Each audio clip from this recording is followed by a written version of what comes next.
Hi, Julia Watts here. Thank you for joining me on my YouTube channel.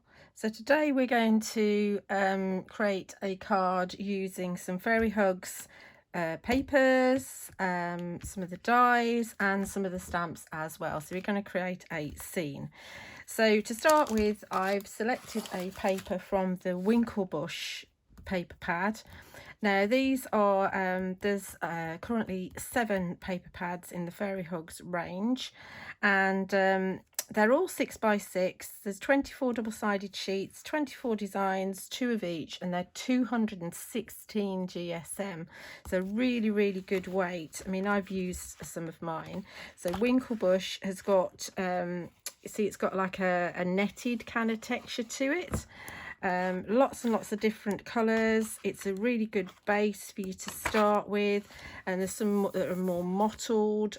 These go really well with say Gianna, the flower fairy that's sitting on the water lily. So yeah, you've got lots and lots. I mean, look at that, tremendous backgrounds to start on. But the difficult decision is deciding which side to use, but because there are 24 sheets, 2 of each, you can just use 1 of each design if you want to.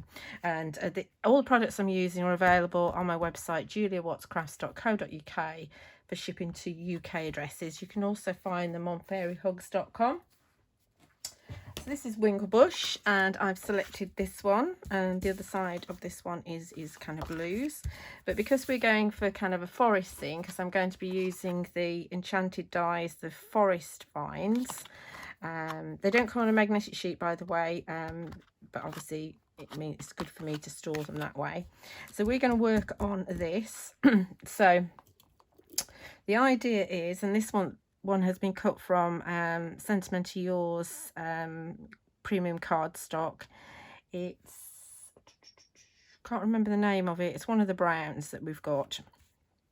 And the idea, because obviously you can have it up that way if you want to, or say this way, and you can have it, you know, you can have perhaps the gnome door in there, you can have a wall in there, you could have the cottage the cottage that's in the die set. You can have loads and loads of things with it and create a scene. You can even use it like kelp, yeah, so for your underwater scenes as well. But I thought it'd be interesting to have it going, let's have it this way up, to have it going across the page, and we're going to use with it the fairy swing. So we're going to have the swing coming down from there, so the fairies are obviously playing in there. So, but to begin with, what we're going to do is go into our stamping platform, and I'm going to use a few stamps on this, and we're going to stamp ourselves a moon. So it's a good idea to have your die cut already cut out, so then you can plan where you want your stamps around it. So I'm going to be using the Spooky Moons set, which was from the Halloween collection in 2021.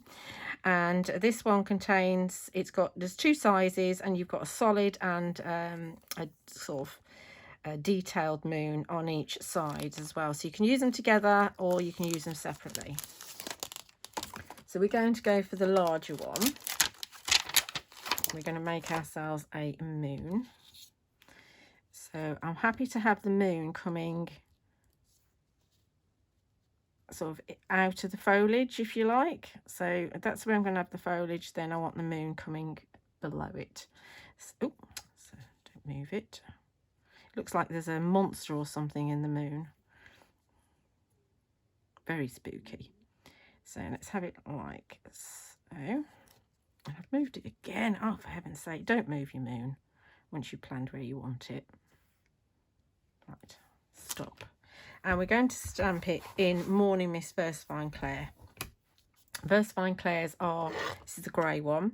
Versafine Clairs are definitely the go-to for all stamping really, but especially for silhouette style stamping, which is this is. And this paper is kind of semi-coated. So it means that 9 times out of 10 you only have to stamp things once, once you've used your stamp a few times. Let it lift off. And then you've got your Spooky Moon. Good to go straight away, no problem. Just dry off the ink a little bit. That's about as much cleaning as these stamps get from me. Sorry if I'm shaking the desk a bit. Just put this away. I've shown this a few times. To store my stamps, I just cut off the hangy bit, write what number it is and the title of it, and then I can just pop it back in there, and I've got some boxes with different size stamps in, and I can just flick through and easily see which ones I want, which helps. So then we'll bring in the fairy swing, and again, oh, my die's got caught in my VersaFine Clear. Right, so we bring that in, and we know that we're going to have our die just there, and so we want to figure out where we're going to have the swing coming in. Because this is quite long and thin, it does need to kind of be moved around a bit. Let's pick that up just there. Oops. I can take the die off. Fiddle around and try and get that separate.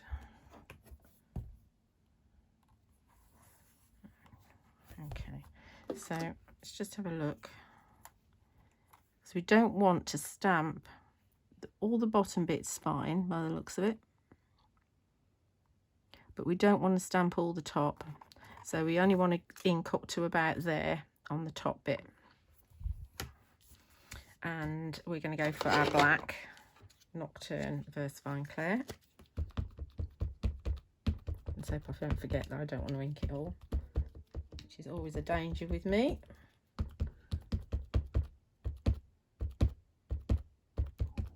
Oh, sorry about my stomach. I don't know if you can hear it. Sound effects. And there's the cough. Sorry about this. You can always turn the sound off. Let's see how this is stamped. A little bit more there. I think I need a little bit more ink just on that inside bit there.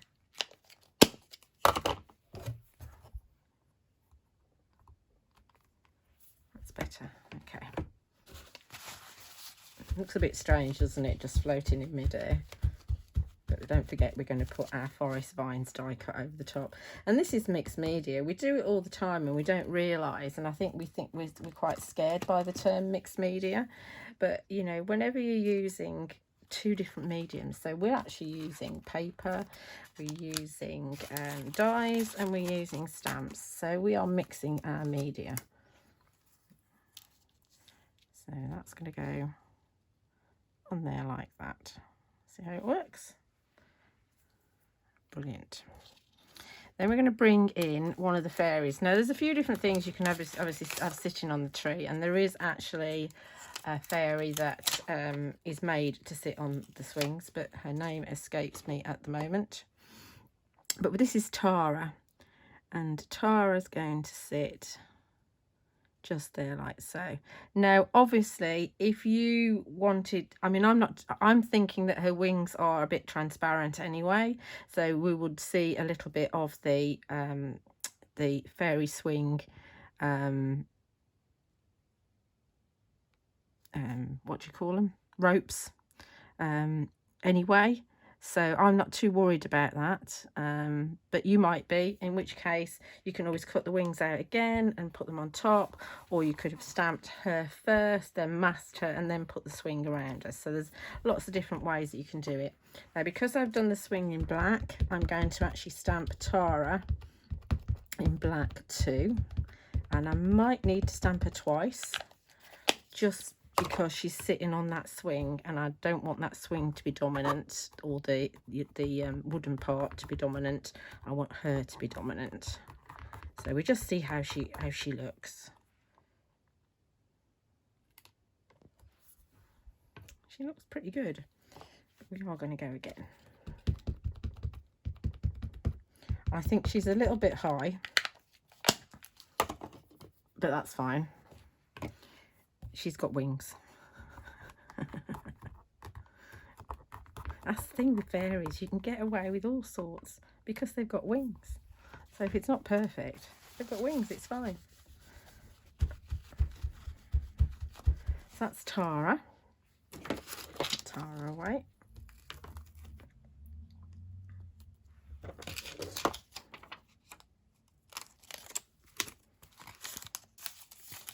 Then we're going to bring in something from for down below. And we're looking at the slanted tree now. So we're going to use that. This again is from the Halloween collection. But don't think of these collections like some of the Christmas collection. Don't think of them as necessarily just being for that time of year. I can get away with that still staying there. So obviously this could be used that way up if you wanted it to. So it could be quite a spooky little tree. But obviously it's meant to be on its side because it's got little mushrooms and things growing up there. So we're going to have that just down below here. In fact, I do need to move it slightly because I don't want her foot to be in the way. Okay. Oh. And then bring in the magnets so that it doesn't move. So I have 97 million of them on there because I like my magnets. And we're going to stamp this in a brown. And we're going to go for Acorn Versifying Clay.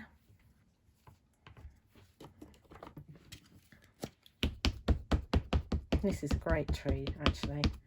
Great for foliage. You could just use the tops of the branches just to edge your card.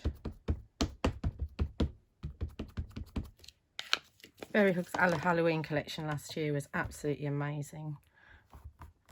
Just absolutely brilliant. I don't normally do Halloween, but I thoroughly enjoyed using them.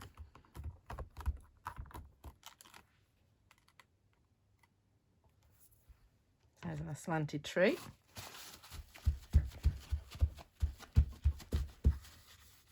I do sell these papers, by the way, for your press to impress, which means that you can keep your foam nice and clean. Right, so we do need a sentiment in here. Put it back over there a minute. So I've got a few that I could use. I've got a couple actually that I've got out. Every day is an amazing adventure, which I think really fits really well because obviously she's on the swing, she's having a wonderful time and she thinks that's absolutely brilliant. So we can have that one. I was wondering whether to use Listen, which says there is always music among the trees in the garden, but our hearts must be very quiet to hear it. So that's a really nice one, but I'm going to use that one because I really like that. And I was thinking that I might want to bring in an animal or two, but that one's not going to fit. These are squirrels. That one might fit, but then I need to make sure that I bring my sentiment up. Or we could just have him, the little one, on there. Or we could bring some caterpillars in.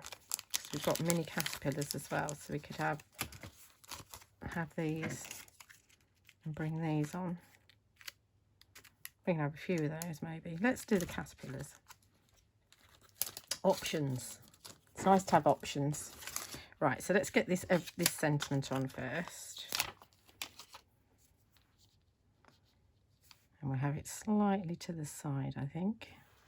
See if we can get it straight. I think it is. We do that in black, so it's nice and prominent. Black Nocturne. You see, I'm very heavy-handed with my ink. These are photopolymer stamps. They're not acrylic, so they're very good quality stamps. My very first Fairy Hug stamps, and then I've been using them for nearly 2 years now, are still as good as the day I had them. Look how crisp that is. Like I say, these papers, they are absolutely fantastic. And then we bring in our little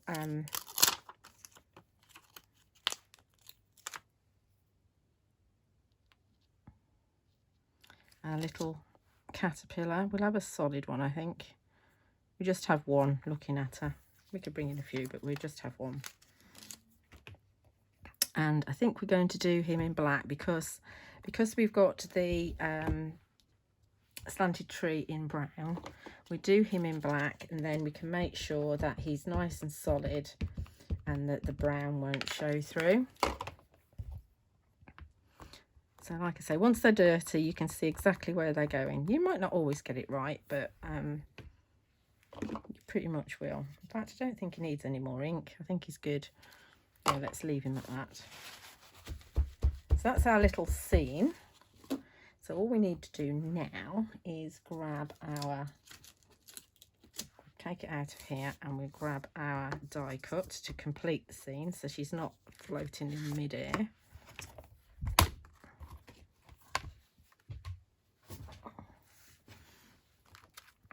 So that's going to go on there like so. So immediately you put that on there, it transforms it and it becomes a complete scene. So let's glue this down in place. Again, I'm going to use my Sentimentally Yours PVA. We won't worry about the fact that we've got mushrooms growing sideways. We won't stress about that.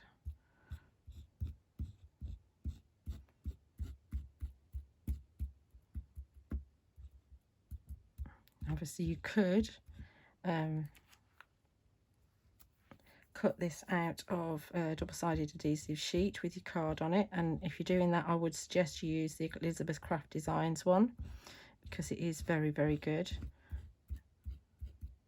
and then you don't have to do any gluing. You do, however, have to poke out all the excess bits of double-sided adhesive sheet from your die, so it's kind of swings and roundabouts really. I think that's enough glue. So I'm just going to get a piece of Mickey kitchen roll and pop that on there for a second. I'll clean that off. And then we're going to pop this. That just gets rid of a bit of the excess. And then we're going to pop this hopefully in the right place.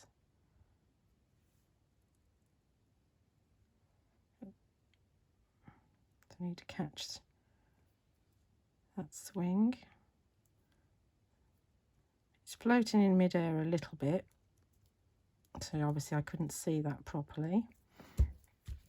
So what we'll do is we will get a Pigma Micron pen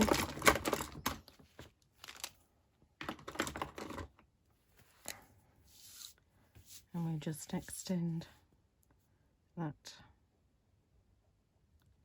just into there like that, so nobody would know.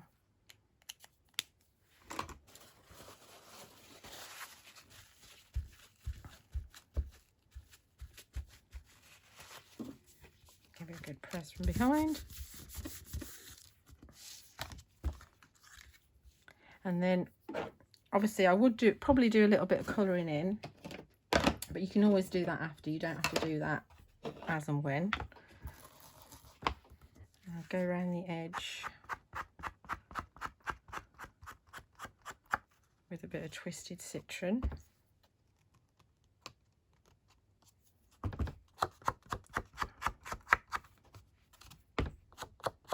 Barely see it, but it is there.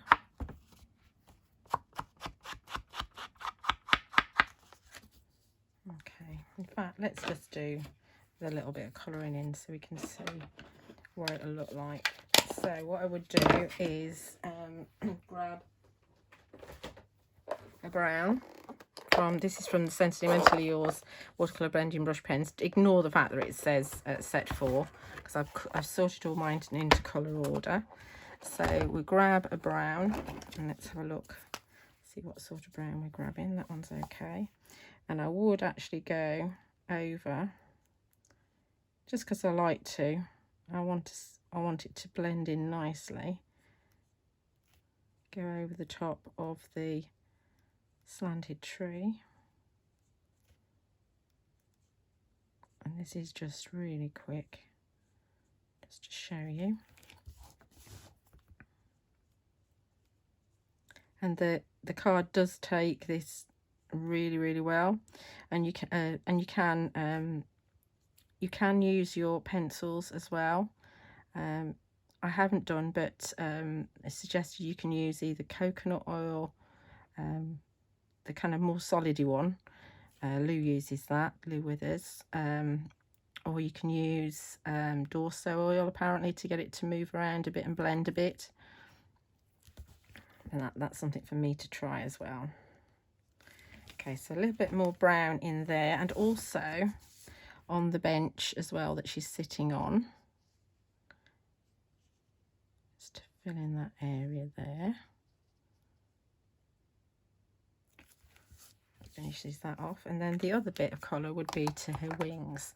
So obviously it's up to you as to what colour wings to try. We'll just go with the pens that we've got in front of me. Oh, fluorescent orange. God, you're going to see her coming, aren't you? Wow. There are a few fluorescents in this set, actually. There's a yellow, a pink, and the orange. I mean, she would be quite flamboyant, wouldn't she, really? Let's go for this one. Let's have a look at that one. That's more of an orange. That's fine. So we just add a little bit of extra here. It just makes a difference when you just add a little bit of colour to your scene. And then we'll pop it onto a piece of black card. And the paper does take the PVA really well. Obviously, you know, don't put loads on. It's always less is more anyway with a good wet glue, as this is. And mat it onto a piece of black card. See if it's straight-ish.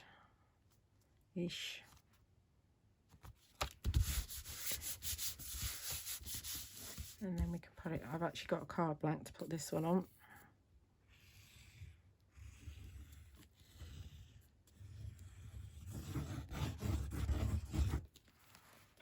You really don't need much glue at all. Don't forget, you can get the products available on my website, juliawattscrafts.co.uk, and also from fairyhugs.com. Obviously you can't get the watercolour blending brush pens from Fairy Hugs, but you can get everything else. Okay, so there we go, finished. I do have another one as well, which I did before, which is the one that I was going to demonstrate on TV. So this is a TV demo. So this one is, I've rounded the corners of the card blank, and it's a slightly different colour, but again it's from Winklebush, and I've got one of the other caterpillars that I've coloured in on here. So two almost identical but different cards using a selection of stamps and the Forest Vines dies and the Winklebush paper from Fairy Hugs. Do check out my other videos. There's lots and lots of Fairy Hug videos on my YouTube channel, and it'd be wonderful if you could like and subscribe as well. It'd be absolutely fantastic. I am doing lives on Sundays at 11 AM at the moment, as much as I can. And so thank you very much for watching, and hopefully I'll see you soon. Bye.